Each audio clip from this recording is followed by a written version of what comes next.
जय श्री कृष्ण, राधे राधे। आज हम आपको बताएंगे चार धाम की यात्रा करना क्यों जरूरी होता है।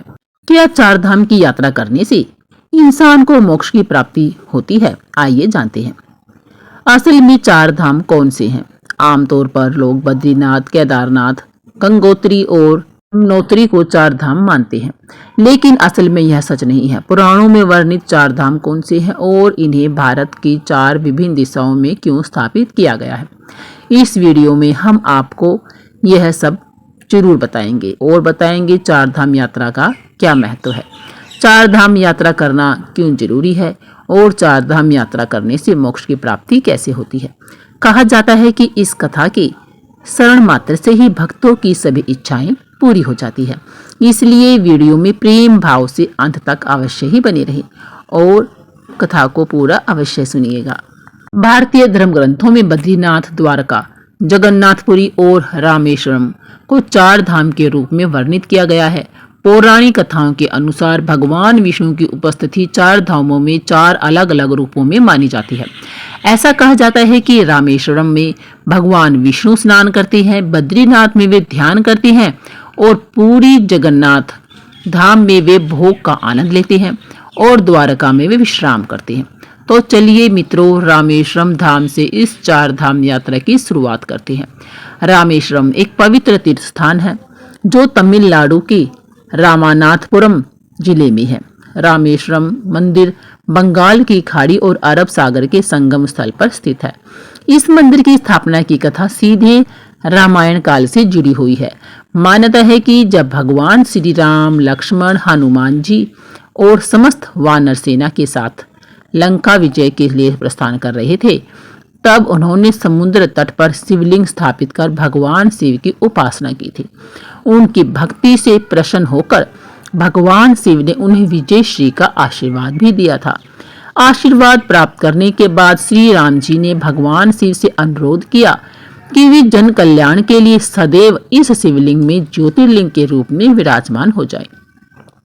उनकी इस भक्ति पूर्ण प्रार्थना को भगवान शिव ने सहस्र स्वीकार कर लिया और तब से यह पवित्र शिवलिंग रामेश्वरम ज्योतिर्लिंग के रूप में प्रतिष्ठित हुआ। रामेश्वरम मंदिर से जुड़ा एक और महत्वपूर्ण ऐतिहासिक तथ्य हमारे सामने आता है। रामायण के अनुसार जब भगवान श्री राम माता सीता के साथ लंका विजय के बाद अयोध्या लौट रहे थे, तब उन्हें ब्रह्म हत्या के पाप का दोष लगने की बात कही गई। इस पाप से मुक्ति पाने के लिए संतों ने श्री राम को भगवान शिव की उपासना करने की सलाह दी, परंतु द्वीप पर कोई शिव मंदिर न होने के कारण भगवान राम ने पवन पुत्र हनुमान को शिवलिंग लाने के लिए भेजा। हनुमान जी प्रभु श्री राम की आज्ञा का पालन करते हुए तुरंत प्रस्थान कर गए, लेकिन वापस लौटने में उन्हें विलंब हो गया। इधर पूजा का शुभ मुहूर्त निकला जा रहा था और हनुमान जी के लौटने में देरी को देखते हुए माता सीता ने समुद्र के किनारे पड़ी रेत से एक शिवलिंग की स्थापना यानी निर्माण कर दिया। यही शिवलिंग बाद में रामनाथ कहलाया।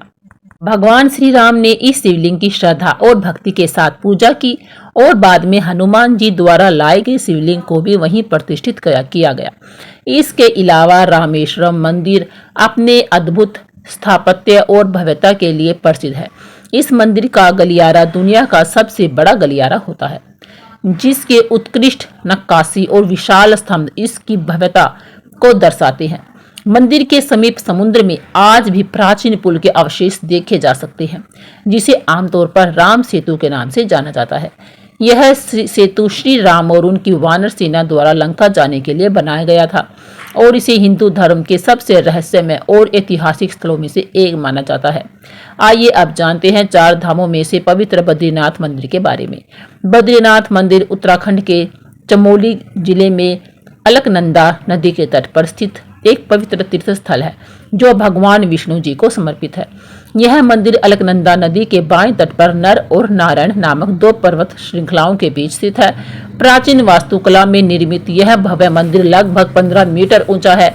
इसकी संरचना 3 प्रमुख भागों में विभाजित है, जिनमें गर्भगृह, दर्शन मंडप और सभा मंडप शामिल है। मंदिर के अंदर 15 दिव्य मूर्तियां स्थापित है, जिनमें सबसे प्रमुख भगवान विष्णु की 1 मीटर ऊंची काले पत्थर की प्रतिमा है। बद्रीनाथ धाम को धरती का वैकुंठ भी कहा जाता है, क्योंकि यह भगवान विष्णु के धामों में से एक है और मोक्ष प्राप्ति का पवित्र स्थान माना जाता है। यही कारण है कि हर वर्ष लाखों श्रद्धालु यहां आकर भगवान बद्री नारायण के दर्शन करके धन्य मानते हैं। माना जाता है कि यह प्रतिमा भगवान विष्णु की स्वयं प्रकट यानी स्वयंभू मूर्तियों में से एक है। इस मंदिर की स्थापना और इसके नामकरण को लेकर कई पौराणिक कथाएं प्रचलित है। पौराणिक कथा के अनुसार बद्रीनाथ धाम पहले भगवान शिव की तपस्या स्थली थी, लेकिन भगवान विष्णु को अपने ध्यान और योग के लिए एक उपयुक्त स्थान चाहिए था। इसलिए उन्होंने एक छोटे बच्चे का रूप धारण किया और रोना शुरू कर दिया। जब माता पार्वती और भगवान शिव ने बच्चे से रोने का कारण पूछा, तो मासूम बालक के रूप में भगवान विष्णु ने केदार भूमि को अपने ध्यान के लिए मांग लिया। एक दूसरी पौराणिक कथा के अनुसार एक बार देवी लक्ष्मी भगवान विष्णु से रूठ गई। उन्हें मनाने के लिए भगवान विष्णु ने इस स्थान पर गहन तपस्या करनी शुरू कर दी। ध्यान में लीन होने के कारण वे कठोर मौसम और प्रतिकूल परिस्थितियों से पूरी तरह अनजान थे। पत्नी धर्म निभाते हुए देवी लक्ष्मी ने बद्री के पेड़ का रूप धारण कर लिया और अपनी शाखाओं से भगवान विष्णु को ढक लिया। देवी लक्ष्मी के इस प्रेम और त्याग से प्रसन्न होकर इस स्थान को बद्रीनाथ नाम दिया गया। बद्रीनाथ धाम को लेकर एक मान्यता यह भी है, जो भक्त यहाँ दर्शन कर लेता है वह जीवन और मृत्यु के चक्कर से मुक्त भी हो जाता है। इसके अलावा बद्रीनाथ धाम में भगवान शिव को ब्रह्म हत्या के पाप से मुक्ति मिली थी। इसी कारण इस स्थान को ब्रह्म कपाल के नाम से भी जाना जाता है। ब्रह्म कपाल एक पवित्र ऊंची शिला है, जहां पितरों के लिए श्राद्ध तर्पण किया जाता है। मान्यता है कि इस स्थान पर श्राद्ध करने से पितरों को मोक्ष और शांति की प्राप्ति होती है। अब बात करते हैं 4 धामों में से एक पुरी धाम यानी जगन्नाथपुरी की। जगन्नाथपुरी मंदिर उड़ीसा राज्य के पुरी शहर में स्थित है और हिंदू धर्म के सबसे पवित्र तीर्थ स्थलों में से एक माना जाता है। जगन्नाथ शब्द का अर्थ है जगत के स्वामी और इस मंदिर में मुख्य रूप से 3 देवताओं की भी पूजा होती है। भगवान जगन्नाथ जी, उनके बड़े भाई बलराम जी यानी बलभद्र और उनकी बहन सुभद्रा जी। पूरी मंदिर की सबसे प्रसिद्ध परंपरा यहाँ की रथ यात्रा है, जो हर वर्ष आषाढ़ शुक्ल पक्ष की द्वितीया यानी लगभग जून जुलाई में आयोजित की जाती है। कलयुग में भगवान श्री कृष्ण राजा इंद्रधुम्न के सपने में प्रकट हुए और उन्हें आदेश दिया कि वे पुरी के समुद्र तट पर मिले। एक दिव्य पेड़ से उनका विग्रह बनवाए और इसे मंदिर में प्रतिष्ठित करे। राजा इंद्रधुम्न भगवान की आज्ञा का पालन करते हुए एक कुशल बढ़ाई यानी शिल्पकार की खोज में जुट गई। इसी दौरान उन्हें एक वृद्ध ब्राह्मण मिले, जिन्होंने स्वयं इन विग्रहों को बनाने की इच्छा जताई। हालांकि उस वृद्ध ब्राह्मण ने एक शर्त रखी कि वह विग्रह को एक बंद कमरे में तैयार करेगा और जब तक मूर्तियां पूरी न हो जाएं, तब तक कोई भी दरवाजा नहीं खोलेगा। यदि किसी ने अंदर झांका या दरवाजा खोला तो मूर्तियों का निर्माण अधूरा ही रह जाएगा। राजा इंद्रधुम्न ने इस शर्त को स्वीकार कर लिया और वृद्ध ब्राह्मण मूर्तियों के निर्माण में जुट गया। शुरुआत में कमरे से लगातार लकड़ी तराशने की आवाज आती रही, जिससे सभी को विश्वास था कि मूर्तियां बन रही है। लेकिन कुछ दिनों बाद अचानक से कमरे से आवाज आना बंद हो गया। राजा और रानी को यह संदेह होने लगा कि कहीं उस वृद्ध ब्राह्मण के साथ कोई अनहोनी तो नहीं हो गई। कई दिनों से कमरे के भीतर कोई आवाज नहीं आ रही थी, जिससे उनकी चिंता और बढ़ गई थी।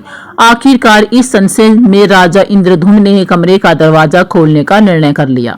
जैसे ही दरवाजा खुला, राजा ने देखा कि विग्रह अधूरे थे। भगवान जगन्नाथ, बलभद्र और सुभद्रा की मूर्तियों के हाथ पैर पूरी तरह तराशे हुए नहीं थे।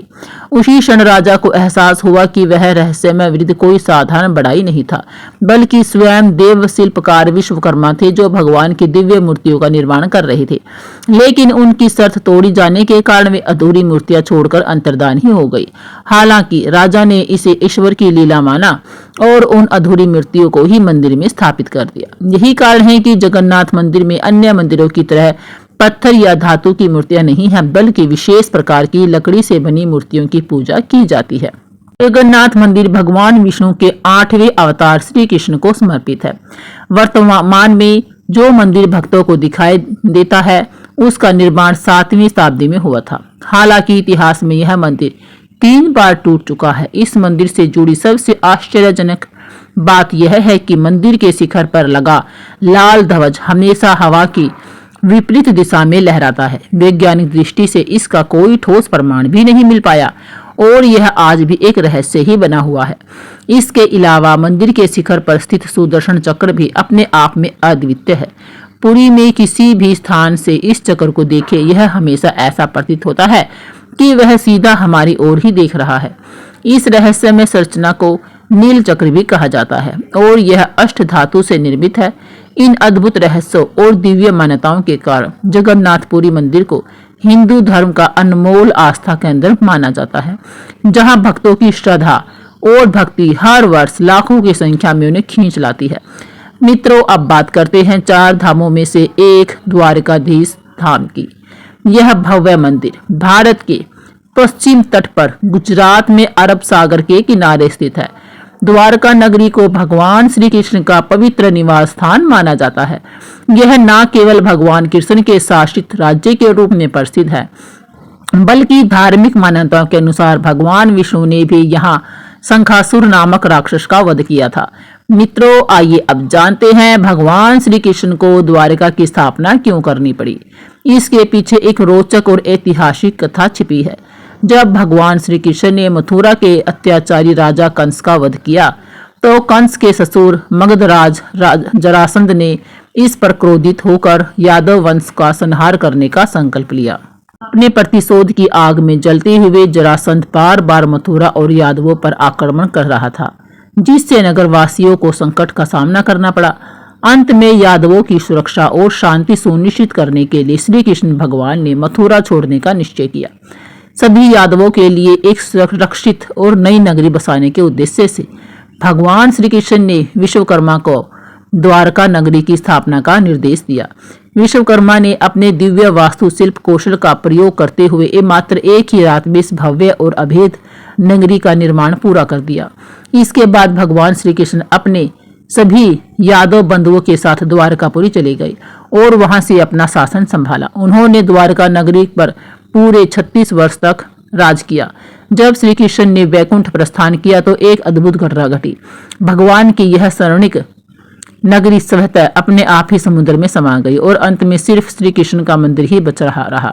कहा जाता है कि आज भी द्वारका नगरी के अवशेष समुद्र के भीतर मौजूद है और समय समय पर कई पुरातात्विक खोजों में इसके प्रमाण भी मिलने के दावे किए जाते हैं। हालांकि इस विषय पर अलग अलग मत हैं। कहते हैं कि जब द्वारका नगरी समुद्र में समा गई, तब भगवान श्री कृष्ण के परपोते वज्रनाभ ने मुख्य मंदिर का निर्माण कराया, जिसे आज का द्वारकाधीश मंदिर कहा जाता है। माना जाता है कि यह मंदिर लगभग 2500 वर्ष पुराना है। यह मंदिर 7 मंजिला है और इसमें 2 मुख्य द्वार है, जिन्हें स्वर्ग द्वार और मोक्ष द्वार कहा जाता है। द्वारकाधीश मंदिर लगभग 157 फीट ऊंचा है और इसके शिखर की ऊंचाई 43 मीटर है। मंदिर के शिखर पर एक विशाल ध्वजा लगा हुआ है, जिस पर सूर्य और चंद्रमा के प्रतीक अंकित है। इस ध्वज की सबसे अद्भुत विशेषता यह है कि यह इतना विशाल है कि इसे 10 किलोमीटर की दूरी से भी स्पष्ट रूप से देखा जा सकता है। इस पवित्र ध्वज को दिन में 3 बार बदला जाता है और यह परंपरा सदियों से चली आ रही है। हर बार ध्वज परिवर्तन के दौरान श्रद्धालु बड़ी संख्या में इकट्ठे होते हैं और इसे देखने मात्र से स्वयं को धन्य मानते हैं। तो मित्रों, अब आप समझ गए होंगे कि 4 धाम यात्रा सिर्फ एक तीर्थ यात्रा नहीं, बल्कि आत्म शुद्धि, पाप मोचन और मोक्ष प्राप्ति का मार्ग है। यह यात्रा हर हिंदू के जीवन में एक बार अवश्य होनी चाहिए, क्योंकि यह सिर्फ देव दर्शन ही नहीं, बल्कि आत्मिक शांति और धर्म की गहराई को समझने का भी अवसर है। अगर आपको यह कथा, यह जानकारी अच्छी लगी हो तो लाइक करें, शेयर करें, सब्सक्राइब जरूर करें। बोलिए जय श्री कृष्णा, राधे राधे।